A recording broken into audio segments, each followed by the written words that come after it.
Se você já ouviu falar sobre ESG e sustentabilidade, pode ter se perguntado: esses dois conceitos significam a mesma coisa? E eu já te antecipo que não.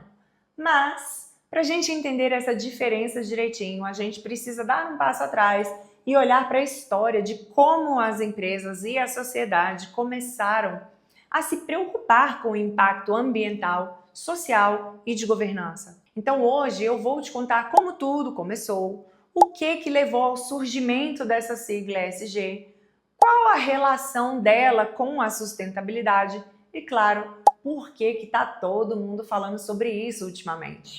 Então bora lá! Muito antes do ESG virar essa sigla da moda no mundo dos negócios, as pessoas já discutiam os impactos das empresas no meio ambiente e na sociedade. Mas essas discussões aconteciam de forma muito solta, sem um critério estruturado.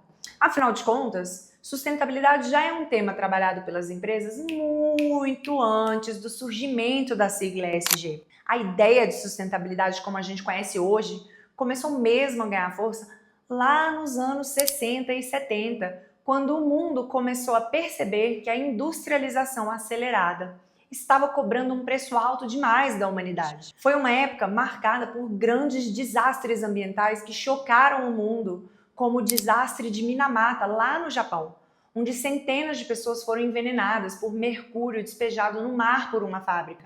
Outro exemplo muito conhecido foi o do vazamento de petróleo da Chevron na Califórnia, que evidenciou os danos da exploração desenfreada dos recursos naturais. Então deixa eu te explicar a cronologia de eventos relevantes no mundo que ilustram toda essa discussão central do nosso vídeo de hoje. O que aconteceu? A pressão da sociedade sobre a temática de sustentabilidade empresarial aumentou. E lá em 1972, a ONU organizou a Conferência de Estocolmo, o primeiro grande evento global para tratar sobre o meio ambiente. Foi lá a primeira vez em que líderes mundiais se reuniram para discutir o impacto da atividade industrial e a necessidade de equilibrar o desenvolvimento econômico com a preservação do meio ambiente. Mas apesar da crescente preocupação, a sustentabilidade ainda era um conceito muito abstrato, difícil de ser medido na prática. Então foi só lá na década de 80 que essa ideia começou a se consolidar de verdade, com a publicação do relatório Brundtland em 1987, também conhecido como o relatório do Nosso Futuro em Comum, pela Comissão Mundial sobre o Meio Ambiente e Desenvolvimento ligada à ONU. Ah, curiosidade, naquele ano também tivemos um marco muito importante, que foi o meu nascimento. Então, não é uma mera coincidência. Eu já vim para o mundo com o propósito de trabalhar com sustentabilidade. Mas brincadeiras à parte, aquele documento trouxe uma definição clássica que você provavelmente já ouviu por aí. O desenvolvimento sustentável é aquele que atende às necessidades do presente, sem comprometer a capacidade das futuras gerações de atenderem às suas próprias necessidades. E esse conceito se tornou a base para muitas discussões que viriam nos anos seguintes, principalmente quando chegamos ali nos anos 90, em que as empresas começaram a sentir na pele os efeitos da pressão da opinião pública. Então, se antes as discussões sobre sustentabilidade estavam restritas aos governos e aos acadêmicos, nos anos 90 as empresas começaram a ser cobradas mais diretamente pelos consumidores. Foi nessa época que rolou um dos maiores escândalos corporativos da história, o caso da Nike e o trabalho infantil. A empresa, imagina, a Nike, foi duramente criticada quando veio à tona que sua cadeia de produção incluía fábricas em países asiáticos que exploravam mão de obra infantil. Esse episódio serviu como um alerta para as outras marcas. Não bastava apenas vender um bom produto, era preciso garantir que a produção fosse feita de maneira ética e responsável. Deixa eu fazer um rápido parênteses aqui, algo que vocês sabem que eu gosto de fazer. Esse princípio de proteção aos direitos humanos dessa forma existe até hoje e é conhecido no setor de ESG como gestão da cadeia de valor ou gestão da cadeia de fornecedores. Isso significa que toda empresa é sim responsável por garantir que os seus fornecedores compartilhem dos valores e compromissos de proteção aos direitos humanos, incluindo a luta contra o trabalho infantil. Então, nenhuma empresa pode alegar desconhecer o que acontece na sua cadeia de produção. Ela tem o dever de diligenciar para garantir que todos estão alinhados. Mas havia um problema enorme naquela época. Como medir se uma empresa era realmente sustentável? Como saber se uma organização estava, de fato, comprometida com boas práticas ambientais, sociais e de governança? Foi nesse contexto que a sigla ESG surgiu. Ela apareceu oficialmente em 2004, quando o então secretário-geral da ONU, Kofi Annan, apresentou para os CEOs de grandes empresas e bancos o relatório chamado Who Cares Wins. Esse relatório foi escrito por um grupo de instituições financeiras globais e trouxe uma ideia nova. Ao invés de falar de sustentabilidade de forma genérica, por que não criar critérios objetivos para medir o impacto das empresas, integrando valores sustentáveis ao mercado de capitais? E foi assim que surgiram os 3 pilares do ESG. O E de Environmental, que avalia o impacto ambiental das empresas, desde a emissão de gases de efeito estufa até consumo de recursos naturais. O S de Social, que olha para as relações das empresas com os funcionários, clientes e comunidades, verificando, por exemplo, se há diversidade, boas condições de trabalho e respeito aos direitos humanos, conforme falamos agora há pouco. E o G de Governança, que trata da transparência e da ética na tomada de decisões, garantindo que a empresa tenha práticas sólidas de gestão e não seja, digamos assim, uma grande bagunça por dentro. Mas a grande sacada do ESG foi transformar a sustentabilidade em um critério de investimento. Ou seja, não era mais apenas uma questão de imagem ou de reputação. Agora, os bancos e os fundos de investimentos passaram a avaliar as empresas com base nesses critérios antes de decidir onde colocar o dinheiro.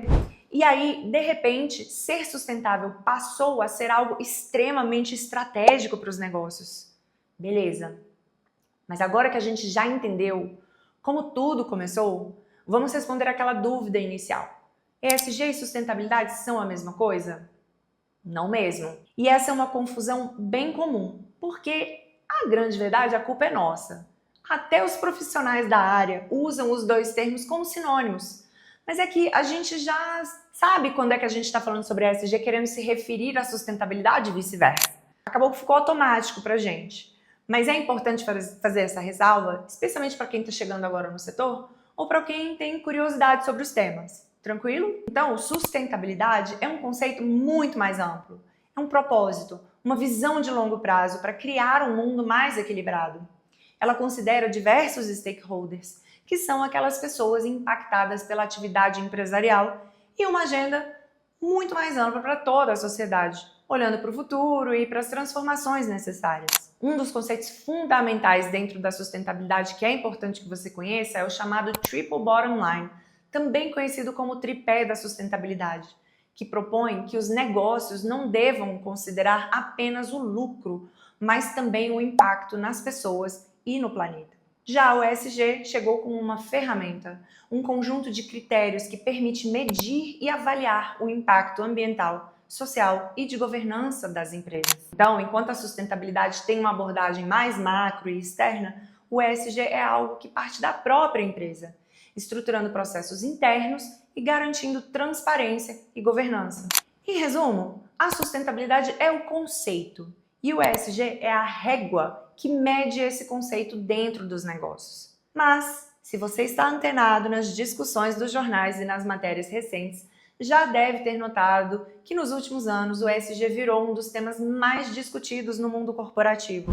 O ESG ganhou um protagonismo especial com a pandemia. Eu não sei se você se lembra, porque eu sei que às vezes parece que o Covid aconteceu há muito tempo, mas foi há apenas 5 anos que tudo começou. Enfim, com o fechamento geral do mercado global causado pela pandemia, foram feitos diversos estudos sobre os impactos financeiros causados por aquela crise sanitária. Normal, faz sentido, né? E ficou claro que as empresas que adotavam práticas de ESG como parte da sua estratégia de negócios tiveram uma performance financeira superior àquelas que não tinham. Tanto é que uma pesquisa publicada na revista Catarinense da Ciência Contábil, agora em 2024, fez um comparativo entre as empresas do Índice de Sustentabilidade Empresarial, o ISE, com as do Ibovespa e constatou que as empresas do ISE tiveram retornos anormais, acumulados mais elevados e menor volatilidade durante a pandemia, indicando maior resiliência do negócio. Ou seja, Enquanto muitas companhias enfrentavam dificuldades severas para manter sua estabilidade financeira, aquelas que já possuíam critérios ESG bem estruturados demonstraram maior capacidade de adaptação e resistência às incertezas do mercado. E isso reforça a ideia de que integrar ESG não é apenas uma questão de propósito ou de reputação, mas sim uma estratégia inteligente para fortalecer a empresa em cenários de crise. E isso é fantástico, né? Bom, de toda forma, junto com essa rápida ascensão alavancada pela pandemia, vieram também as críticas. Algumas pessoas começaram a argumentar que o ESG estava sendo usado como ferramenta de marketing, sem que as empresas realmente mudassem as suas práticas, o famoso greenwashing. Além disso, alguns políticos e empresários passaram a criticar o ESG, alegando que ele interfere na lógica de livre mercado, que é uma loucura, tá? Bom, nos Estados Unidos, estados como o Texas e a Flórida chegaram a aprovar leis proibindo que fundos de pensão utilizassem critérios ESG na escolha de investimentos. E um dos casos mais emblemáticos foi o da BlackRock, uma das maiores gestoras de ativos do mundo, que deu um pontapé muito relevante para acelerar o ESG lá atrás, mas passou a sofrer pressão tanto dos ambientalistas que diziam que a empresa fazia pouco pelo meio ambiente, quanto de setores conservadores que alegavam que o ESG prejudicava a economia, o que levou a gestora a dar alguns passinhos para trás no discurso favorável à sustentabilidade empresarial. Mas isso significa que o ESG vai acabar? A resposta é não. Mesmo que a gente possa aceitar que a sigla ESG caia em desuso, pois aqui eu reconheço que a resistência às letrinhas está ganhando força no cenário político mundial atual, os princípios por trás dela continuarão existindo. Empresas que ignoram governança, responsabilidade social e sustentabilidade correm riscos financeiros, regulatórios e reputacionais cada vez maiores. Então, resumindo tudo o que a gente falou até aqui, sustentabilidade é a visão de mundo. ESG é a ferramenta que mede e orienta essa visão dentro das empresas. O nome pode até mudar no futuro, mas a necessidade de empresas comprometidas com impacto positivo nunca vai desaparecer. O ESG pode até estar no meio de um debate político e econômico, mas o que ele representa continua sendo um fator essencial para a sobrevivência e o sucesso dos negócios. E qual que é o seu papel nisso tudo? Você vai fazer parte da construção desse legado ou você vai ficar de fora? Quer saber mais como você pode contribuir? Me manda uma mensagem no WhatsApp aqui embaixo e vamos trocar figurinhas. Até logo!